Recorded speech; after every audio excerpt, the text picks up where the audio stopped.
Un réveil sous les bombes à Gaza, sous les roquettes pour Israël qui a lancé sa riposte. Les combats au sol ont fait rage ce matin dans la bande de Gaza, 3 semaines après l'attaque d'Israël par les terroristes du Hamas. Des frappes d'une ampleur inédite depuis le 7 octobre, 150 cibles souterraines touchées. La priorité, c'est de détruire ce réseau de tunnels dans lequel se cachent les terroristes. Mais cette offensive, cette guerre, vous allez l'entendre avec l'envoyé spécial d'Europe 1, Sébastien Le Belzic, elle divise les Israéliens. Beaucoup se retrouvent dès les annonces de l'attaque devant le ministère de la Défense et les bureaux du gouvernement, où la colère se mêle désormais à une grande inquiétude. Oui, beaucoup de tensions dans l'air, vous l'imaginez, car ici on s'inquiète d'abord pour la vie des 229 otages israéliens et étrangers aux mains du Hamas. Certains, comme Isaac, pensent que cette offensive est de toute façon nécessaire. Écoutez.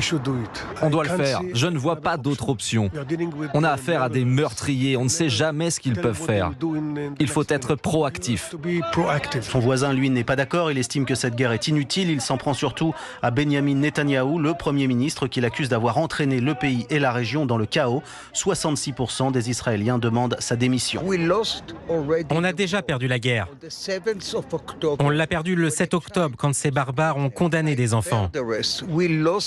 Tout ça, c'est une question de revanche. C'est juste stupide. Les familles des otages, vous l'imaginez, sont absolument pétrifiées par les images de ces frappes sur Gaza. Elles vont rester ici à manifester pour demander l'arrêt des combats et l'ouverture de négociations pour libérer les otages. L'envoyé spécial d'Europe 1 à Tel Aviv, Sébastien Le Belzic.